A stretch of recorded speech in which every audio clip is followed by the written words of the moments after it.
Certainly one of the most talked about things from a health standpoint over the past month or so has been monkeypox. Our 9 health expert, Dr. Payal Kohli, is here with us today to talk about monkeypox. First, let's just go with the basics of monkeypox before we delve into another avenue here. Monkeypox is something you are very concerned about or mildly concerned about here in the U.S.? You know, Tom, I'm starting to get concerned about it as we see more of the cases go up. But I think because we have effective vaccinations and because we're now really putting our radar up to diagnose this, hopefully with the right education as to how to mitigate the spread, we can contain these outbreaks. So one of the things that's happened here is there's been an assignment of it as a gay disease by some people, and whether that is done technically or out of some sort of agenda, that depends on who you talk to. But could you address that, where that comes from, what's the background behind it, and what's the validity of it? Well, you know, viruses don't really know what your sexual orientation is, what your race is, what your gender is.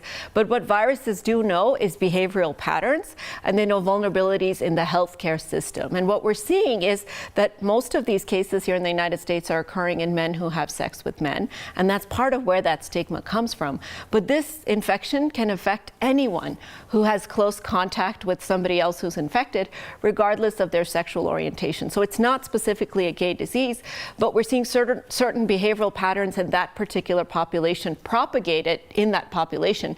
So for example, having multiple partners, also going to sexual health clinics and having a diagnosis more often. Right. So we know that that particular population seeks a lot of care. So some of this could be detection bias, where we're picking up more cases in that population. But anyone can get infected with this if they have contact with somebody else. Is that just in the United States? Because monkeypox has been further along, if you will, around the world. Are they seeing similar numbers? Of cases? Cases involving people, men having sex with men? Or in certain communities. So in Europe, we're certainly seeing that. Now in Africa, where it's endemic, we don't see that as much. We see it more spread in the general population, again, through that close contact or contact with contaminated bed sheets and such. The number one prevention against monkeypox would be vaccination, right? That's the number one way to prevent it, but wearing masks, keeping your distance, because it's also not something that spreads through aerosols. So it's not like COVID that it lingers in the air. So keeping distance from other people who might be infected is obviously going to be effective as well. How much more effective are we as a population having experienced now COVID and many people being vaccinated or wearing masks or becoming conditioned to some of those behaviors? You know, I think we've gotten so smart. We've gotten smart in our behaviors. We've gotten smart as a community in our response to these types of outbreaks. And we've now realized that infection anywhere can affect, you know, infection where you are. So you don't forget about a virus because it lives in Africa.